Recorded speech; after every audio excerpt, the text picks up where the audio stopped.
बिस्मिल्लाहिर्रहमानिर्रहीम। अस्सलाम वालेकुम। कैसे हैं आप सब लोग। तो सुबह सुबह का टाइम था। ये हमारे कॉकटेल हैं। इसके परों को पता नहीं क्या हुआ है। जो फ़ीमेल है वो बहुत ज़्यादा उसके पर गिर रहे हैं। तो अगर किसी को पता हो तो प्लीज़ बताइएगा। और ये मॉर्निंग में हस्बैंड के लिए इंजीर और किशमिश और बादाम रात को भिगो देती हूँ मैं, क्योंकि सुबह उनको इसी का सबसे पहले नाश्ते में ये देती हूँ। और इसका अंजीर का भी जो भिगो के पानी रखा होता है वो वाला वो पीते हैं। उसके बाद फिर नाश्ता होता है। तो क्योंकि अंजीर का पानी शायद कहते हैं कि ठंडा होता है अगर उसको भिगो के रख दें। तो बाकी जो आलमंड हैं वो पील करके फिर उनको वो देती हूँ। उसमें से एक दो तो हमारे मिट्ठू खा जाते हैं, क्योंकि जब मिट्ठू को पता चलता है कि नाश्ते का टाइम हो गया तो बादाम तो पहले उन्होंने मस्ट खाने होते हैं। बाकी आज यही डिसाइड नहीं हो रहा था कि नाश्ते में क्या खाना है, क्योंकि गर्मी इतनी शदीद पड़ रही है। कुछ भी खाने को दिल नहीं करता। कुछ भी ऐसा नहीं है कि दिल करता है बस ठंडी कोई चीज़ हो या लिक्विड हो या कुछ ऐसा। तो तरबूज तो अब ख़त्म हो चुके हैं। अब उसका सीज़न इतना नहीं है, क्योंकि मैं गई थी मार्केट तो मुझे नहीं मिले ना तरबूज कहीं भी। फिर यही है कि मिल्क शेक ये है कि फिर मैं कहती हूँ मेडिसिन खानी होती है तो मिल्क शेक से क्या ही पेट भरना है। लेकिन ये है कि फिर हल्का फुल्का अगर दिल करे तो फिर मिल्क शेक पी लेते हैं। अदरवाइज़ पराठा और ऑमलेट वो खा के तो नाश्ता हो जाता है।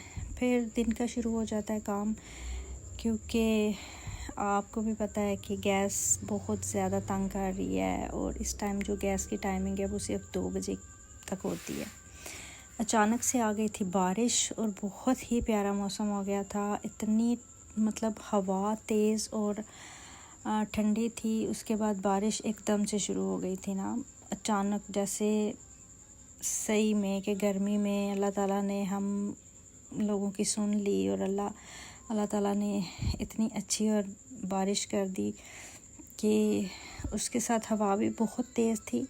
लेकिन ये है कि थोड़ी देर बाद रुक भी गई थी और फिर वैसा ही मौसम हो गया था। हब्स इतनी ज़्यादा हो गई थी। तो नाश्ते वगैरह के बाद मैंने फिर बाकी का काम स्टार्ट कर दिया था। सबसे पहले आटा गूंदा, क्योंकि आटा जो है वो गंदम का बहुत टाइम लेता है अगर उसको गूंदने लगें। तो इस वजह से पहले हम देखते होते थे बड़ों को वो इतनी देर लगा के आटा गूंदा करते थे और 10 मिनट लगा के जब तक वो नरम नहीं हो जाता था, जब तक वो मलाई की तरह ऐसे हो नहीं जाता था, तब तक उसको गूंदते रहते थे। आजकल के टाइम में इतनी भाग दौड़ है, इतनी जल्दी है, जैसे कि अब बाकी की चीज़ें मैनेज करना इस गैस के साथ जो कि बहुत ज़्यादा तंग कर रही है, तो फिर हम लोग इतनी देर तो आटा गूंद नहीं सकते। इसलिए मैं फिर बस इतना ही थोड़ा सा करके उसको रख देती हूँ, क्योंकि गंदम के आटे को थोड़ा टाइम लगता है सॉफ़्ट होने में। तो पहले मैं उसको थोड़ा सा गूंद के रख देती हूँ। उसके बाद जो है फिर थोड़ी देर बाद बाकी का कोई काम करके तो दोबारा से मैं उस आटे को गूंद के और वो फिर इतना सॉफ़्ट हो जाता है कि उसको ज़्यादा देर गूंदना नहीं पड़ता ना। बस 1-2 दफ़ा उसको गूंदा और मुकम्मल आटा तैयार हो जाता है। और मेरी नानी अम्मा कहती होती थी कि आटा गूंदते हुए अगर कनाली जो साइडों से साफ़ ना हो तो वो औरत सही से आटा नहीं गूंद सकती। तो असल में मैंने सीखा भी उन्हीं से है, क्योंकि हमारी अम्मी की डेथ बहुत जल्दी हो गई थी। हम लोग बहुत छोटे थे, तो हम लोग अपनी नानी के पास जाया करते थे। और मुझे याद है कि मैं एक दफ़ा उनके पास गई हुई थी छुट्टियों में। तो उन्होंने मुझे बोला था कि आज तुम आटा गूंदोगी ना। तो मुझे तो आता नहीं था कि आटा कैसे गूंदना, और मैंने इतना ज़्यादा आटा नीचे गिराया और इस तरह मुझे डांट भी पड़ी है। ज़ाहिर है बड़े रिस्क को इस तरह देख के उनको गुस्सा आता है कि रिस्क इस तरह ज़ाया हो रहा है या वो नीचे गिर रहा है तो गुनाह है ये वो। तो खैर पहली बार थी, उन्होंने इतना ज़्यादा तो नहीं डांटा, लेकिन थोड़ा बहुत सुनाया कि इस तरह नहीं करते, नाली को साफ़ करते हैं, आराम से आटा गूंदते हैं कि ज़रा भी उसका कोई भी आटे का रिस्क है तो इसका कोई भी ज़रा नीचे गिर के ज़ाया नहीं होना चाहिए। तो यहाँ पे बस मैंने इसको ऐसे करके रख दिया था। बाकी फिर बर्तन मेरा वेट कर रहे थे, उन्होंने कहा जी किधर रह गए हो तुसी। तो फिर बर्तनों में इतनी बरकत है, इतनी बरकत है कि जितना भी इनको धो लो ना, सारा दिन आप इनको धोते रहो ना, ये जान नहीं छोड़ते। जब भी सिंक की तरफ आओ, किचन की तरफ, तो वो यही इंतज़ार कर रहे होते हैं कि आ गए हैं आप लोग, इतनी देर लगा दी, हम कब से वेट कर रहे हैं। बस पता नहीं मेरी तरफ ही ऐसा है या आप लोगों के घर में भी ऐसा ही होता होगा कि बर्तन इतने ज़्यादा जमा हो जाते हैं। हालांकि हम लोग कहने को हम लोग 2 लोग हैं, लेकिन 2-3 लोग हैं हम लोग घर में, लेकिन बर्तन ऐसे होते हैं जैसे पता नहीं हमारे घर में 10 लोग रहते हैं। खैर बर्तन हैं, फिर धोने तो पड़ते ही हैं और धोने भी हैं, क्योंकि अब इनसे तो छुटकारा नहीं है। खैर बर्तन मैंने धो लिए थे, हांडिया मैंने साथ में रख दी थी और साथ में मैंने आटा गूंद के रख दिया था। उसके बाद साथ ही साथ बर्तन वॉश कर लिए थे और दस्तरखान भी मैंने भिगो के गर्म पानी में रखे हुए थे, क्योंकि अजीब सा मौसम है और थोड़े दिन ऐसे रहें तो फिर वो बड़े गंदे हो जाते हैं और ऐसे अजीब सा ना, थोड़ा मुझे उलझन सी होती रहती है कि दस्तरखान गंदे हो। तो यहाँ पे मेरा आटा भी हो चुका था, देखिए कितना सॉफ्ट हो गया है। और बस थोड़ा सा ही इसको 1-2 दफ़ा ही गूंदा है और बाकी बिल्कुल डन है ये। उसको मैंने डाल के बाउल में रख दिया था थोड़ी देर सेट होने के लिए। इसको मैंने थोड़ी देर फ्रीज़र में रख दिया था, वो थोड़ा ज़रा जल्दी सेट हो जाता है, क्योंकि ताज़े आटे की जो रोटी और पराठा होता है, पराठा तो खैर इस वक्त नहीं था बनाना, ये दिन का टाइम था, लेकिन जो पराठा है ना वो ताज़े आटे का बिल्कुल गंदम का मज़े का नहीं बनता, अच्छा नहीं बनता। तो मैं इसलिए रख देती हूँ ना उसको। फिर उसके बाद हम लोग जो है, मैं जिस वक्त बनाना हो रोटी वगैरह तो वो फिर बना लेती हूँ।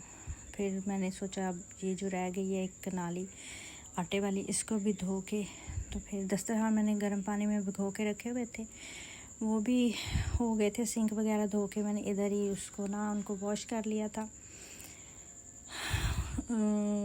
गर्म पानी में रखने से ये है कि उनके ऊपर जो कोई हल्दी का, सालन का, या वो क्या उसको कहते हैं, कोई भी ऑयल वगैरह पराठा अगर रखा हो तो उसका भी कोई दाग वगैरह लग जाता है। तो गर्म पानी से ये होता है कि वो ज़रा जल्दी जो है उतर जाता है और उसके अंदर से चिकनाई ख़त्म हो जाती है, और बस उसको ब्रश के साथ किया और साफ़ हो जाते हैं ना, इतना ज़्यादा टाइम नहीं लगता। तो मैंने सारे दस्तरखान इसी तरह धो लिए थे, गर्म पानी में उनको भिगो के रखा था, तो वो बड़ी अच्छे से बहुत सही से साफ़ हो गए थे। आप लोग भी ऐसे ट्राई कीजिएगा।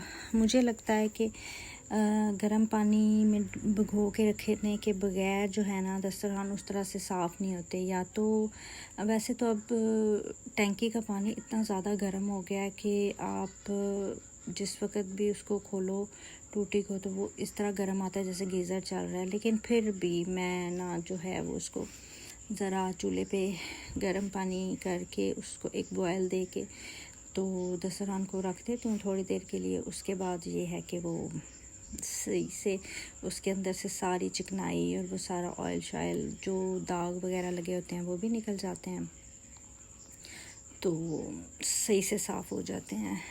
तो मैंने सारे इसी तरह दस्तरखान धो लिए थे। आप लोग कैसे उनको धोते हैं? ज़ाहिर है हर घर का अपना एक तरीका है, हर इंसान अपने हिसाब से काम करता है। कोई किसी दूसरे कोई यही कहता है कि हम लोग ऐसे करते हैं, ऐसे करते हैं। इसलिए बाकी आप सबको मेरा वीडियो कैसा लगा मुझे बताइएगा।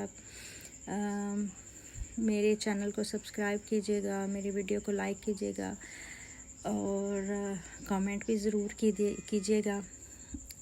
दस्तरखान धो के मैंने ऊपर छत पे डाल आई थी। इतनी ज़्यादा गर्मी थी उस दिन, बारिश के बाद देखें लग नहीं रहा कि बारिश हुई है। फर्श बिल्कुल सूख चुका है और इतनी तपश थी और इतनी गर्मी थी कि आप यकीन करें कि जो दस्तरखान है पूरे आधे घंटे में ऐसे खुश्क हो गए थे जैसे स्पिन करके डाले हों। इतनी तेज़ उस वक़्त धूप थी। तो दिन के कोई 1 बजे होंगे जब मैंने ये धो के डाले थे, और 1 बजे शदीद वाली गर्मी और लू पड़ रही थी ना। खैर मैंने दस्तरखान डाल दिए थे और मैं फ़ौरन से नीचे आ गई दस्तरखान को डाल के। तो बाकी आप लोगों को मेरा वीडियो कैसा लगा ज़रूर बताइएगा। फिर चूल्हा थोड़ा सा गंदा हुआ था, फिर मैंने सोचा लगे हाथ इसको भी साफ़ कर देती हूँ। इस बॉटल में मैंने वो एक काला तेल मिलता है बर्तन साफ़ करने वाला, उससे जितनी भी बर्तनों में चिकनाई है, जितनी भी मतलब अगर कभी आपकी हांडी नीचे लग जाती है या चूल्हे के ऊपर बहुत ज़्यादा दाग लग जाते हैं या इवन टाइल्स पे पीछे जो लगी हैं उस पर भी अगर कोई दाग है, तो ये वाला पानी मैंने बना के रखा होता है, तो इससे फ़ौरन साफ़ हो जाते हैं। चलिए फिर इंशाल्लाह अपना ख्याल रखिएगा। इंशाल्लाह फिर किसी नेक्स्ट व्लॉग में आपसे मिलते हैं। दुआओं में याद रखिएगा और प्लीज़ चैनल को सब्सक्राइब कीजिएगा, लाइक कीजिएगा और शेयर कीजिएगा। अल्लाह हाफिज़। अपना बहुत ज़्यादा ख्याल रखें। जो थोड़ी सी वीडियो रहेगी उसको देख के एंजॉय करें और देखें मेरा जो है मैंने चूल्हे को कितने अच्छे से साफ़ कर दिया, वो ऐसे चमक गया है। आप लोग भी काले तेल से ट्राई कीजिएगा, तो बताइएगा कि आप लोगों को वो कैसा लगा। ये खाली हो गई थी, मैंने दोबारा मंगवा लिया था। उसको रिफ़िल करूँगी बॉटल को, तो फिर मैं आपको दिखाऊँगी कि वो कैसा होता है और कैसा बनता है। और मैं उसको भर के रख लेती हूँ तो काफ़ी टाइम निकल जाता है। जैसे प्रेशर कुकर हो गया, इस तरह के जो बर्तन हैं, देचियाँ, वो जो है इससे बड़ी अच्छे से साफ़ हो जाती हैं ना, तो सारी उसमें से जो है गंदगी जो है वो उतर जाती है। काला कालापन जो होता है ना बर्तनों में, वो साफ़ हो जाता है।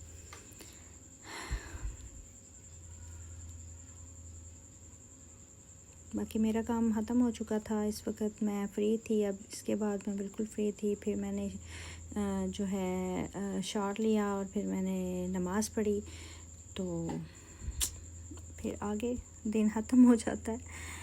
चलें, सही है। अल्लाह हाफिज़। अपनी दुआओं में याद रखिएगा।